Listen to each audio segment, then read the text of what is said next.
അവർ ഈ സമരത്തെ മുൻനിർത്തി നേതാക്കൾ വിശദീകരിക്കുന്നുണ്ടല്ലോ. ഈ സമരം ഇടതുപക്ഷ രാഷ്ട്രീയത്തെ ദുർബലപ്പെടുത്തുന്നു. അപ്പൊ ഇടതുപക്ഷ രാഷ്ട്രീയം എന്താ? ഇടതുപക്ഷ രാഷ്ട്രീയം എന്ന് പറഞ്ഞാൽ ഏതെങ്കിലും ഒരു വ്യവസ്ഥാപിത ഇടതുപക്ഷ പാർട്ടിയാണോ ഇടതുപക്ഷ രാഷ്ട്രീയം എന്ന് പറയുന്നത്? അല്ല.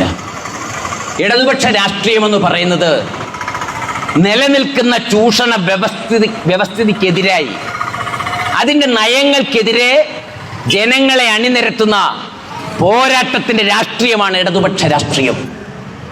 അത് എസ്റ്റാബ്ലിഷ്മെന്റിനെതിരാണ്. എസ്റ്റാബ്ലിഷ്മെന്റിന്റെ നയങ്ങൾക്കെതിരായിരിക്കും. അതാണ് ഇടതുപക്ഷ രാഷ്ട്രീയം. ആ ഇടതുപക്ഷ രാഷ്ട്രീയത്തെ ശക്തിപ്പെടുത്തുന്ന ഒന്നാണ് യഥാർത്ഥത്തിൽ ഇപ്പോൾ നടക്കുന്ന ആശാസമരം. ഒരു സംശയം വേണ്ട. അല്ല, CPM വിശദീകരിക്കുന്നത് പോലെ CPM-ന് ക്ഷതമുണ്ടായാൽ ഇടതുപക്ഷ രാഷ്ട്രീയത്തിന് ക്ഷതമുണ്ടായി എന്ന് കരുതാൻ കഴിയുമോ? കരുതാൻ കഴിയില്ല. ഇടതുപക്ഷ രാഷ്ട്രീയം, ഈ വ്യവസ്ഥാപിത ഇടതുപക്ഷ പ്രസ്ഥാനങ്ങൾ CPI-യും CPM-ഉം ഒക്കെ കേരളത്തിൽ ദുർബലമാകുന്നുണ്ടെങ്കിൽ, അവർ തിരിച്ചടിക്കപ്പെടുന്നുണ്ടെങ്കിൽ, ജനങ്ങൾക്കിടയിൽ ഒറ്റപ്പെടുന്നുണ്ടെങ്കിൽ അതിന് ഒരേ ഒരു കാരണമേ ഉള്ളൂ. അത് അവർ അനുവർത്തിക്കുന്ന നയങ്ങളുടെ ഫലമായി മാത്രമാണ്. അതെങ്ങനെ ഇടതുപക്ഷ രാഷ്ട്രീയമാവും ഈ കൂട്ടർ പ്രദർശിപ്പിക്കുന്നത്? നിങ്ങൾ ഓർക്കുക, ഈ കൂട്ടർ പ്രദർശിപ്പിക്കുന്നത് എങ്ങനെ ഇടതുപക്ഷ രാഷ്ട്രീയമാവും? ഈ സാമൂഹ്യ സാഹചര്യത്തിൽ പ്രശ്നങ്ങളുടെ പരിഹാരാർത്ഥം അവർ നിർദ്ദേശിക്കുന്നത് മൂലധന നിക്ഷേപം വർദ്ധിപ്പിക്കലാണ്. സ്വകാര്യ മൂലധന നിക്ഷേപം വർദ്ധിച്ചാൽ സമൂഹത്തിലെ മുഴുവൻ പ്രശ്നങ്ങൾ പരിഹരിക്കുമെന്നാണ് പറഞ്ഞത്. അതുകൊണ്ടാണ് മൂലധന നിക്ഷേപത്തിനു വേണ്ടി നിലനിൽക്കുന്ന മുഴുവൻ തൊഴിൽ നിയമങ്ങളും പൊളിച്ചെഴുതിക്കൊണ്ടിരിക്കുകയാണ് മോദി സർക്കാർ. ആ മോദി സർക്കാരിന്റെ പകർപ്പാണ്, അതിന്റെ തുടർച്ചയാണ് യഥാർത്ഥത്തിൽ ഇടതുപക്ഷ സർക്കാർ ഇന്ന് കേരളത്തിൽ ചെയ്തുകൊണ്ടിരിക്കുന്നത്. നിസ്സംശയം പറയാം, ഇത് ഇടതുപക്ഷ രാഷ്ട്രീയമാണോ? മോദി നടപ്പാക്കിയ ലേബർ കോഡുകൾ ഈ കേരളത്തിൽ നടപ്പാക്കി ഇടതുപക്ഷ സർക്കാർ. ഒരു സംശയം വേണ്ട. മോദി സർക്കാർ കൊണ്ടുവന്ന ലേബർ കോഡുകൾക്ക് ഇന്ത്യയിൽ ആദ്യമായി അതിന് റൂൾസ് ഫ്രെയിം ചെയ്ത, അതിന് റൂൾസ് ഉണ്ടാക്കിയ ആദ്യത്തെ സംസ്ഥാനം കേരളമാണ്. അത് ഇടതുപക്ഷ രാഷ്ട്രീയമാണോ? നിങ്ങൾ പരിശോധിക്കുക.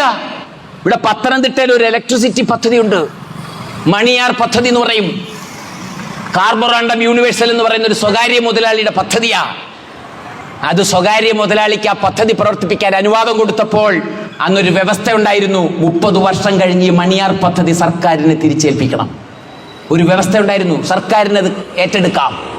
ആ വ്യവസ്ഥയുടെ അടിസ്ഥാനത്തിലാണ് മണിയാർ പദ്ധതി പ്രവർത്തിപ്പിക്കാൻ യൂണിവേഴ്സൽ കാർബോറാണ്ടം എന്ന മുതലാളിക്ക് അനുവാദം കൊടുത്തത്. ആ യൂണിവേഴ്സൽ കമ്പനിക്ക് മണിയാർ പദ്ധതി തുടർന്നും പ്രവർത്തിപ്പിക്കാൻ 25 വർഷത്തേക്കും കൂടെ പ്രവർത്തിപ്പിക്കാൻ അനുവാദം കൊടുത്തിരിക്കുകയാണ് മിസ്റ്റർ പിണറായി വിജയനും അദ്ദേഹത്തിന്റെ സർക്കാരും. ഇടതുപക്ഷ രാഷ്ട്രീയമാണ്. 350 കോടി രൂപയാണ് കേരളത്തിൽ കഴിഞ്ഞ 30 വർഷം കൊണ്ട് യൂണിവേഴ്സൽ കാർബോറാണ്ടം ഉണ്ടാക്കിയ ലാഭം.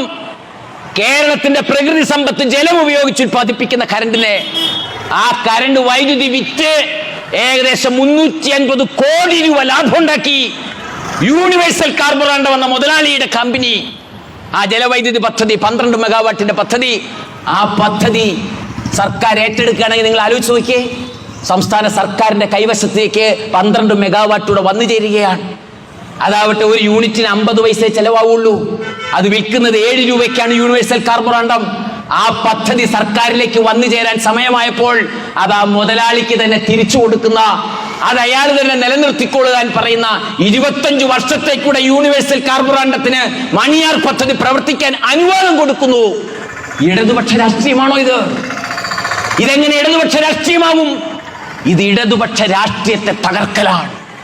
അതാണ് കേരളത്തിൽ നാം കണ്ടുകൊണ്ടിരിക്കുന്നത്. മൂലധന നിക്ഷേപത്തിന്റെ പേരിൽ നാം കണ്ടുകൊണ്ടിരിക്കുന്നതാണ്. അതാണ് ഈ തുറമുഖം വിഴിഞ്ഞത്തുണ്ട്.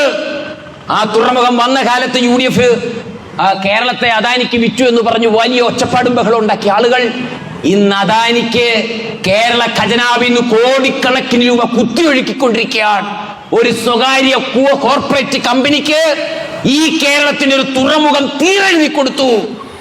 ചോദിക്കാനാവില്ല, മിണ്ടാനാവില്ല. ആ സാഹചര്യം, അതിനെ നമുക്ക് ഇടതുപക്ഷ രാഷ്ട്രീയം എന്ന് പറയാൻ കഴിയുമോ? ഇത് ഇടതുപക്ഷ രാഷ്ട്രീയമല്ല. ഇത് ഇടതുപക്ഷ രാഷ്ട്രീയമല്ല, തികഞ്ഞ വലതുപക്ഷ രാഷ്ട്രീയമാണ്.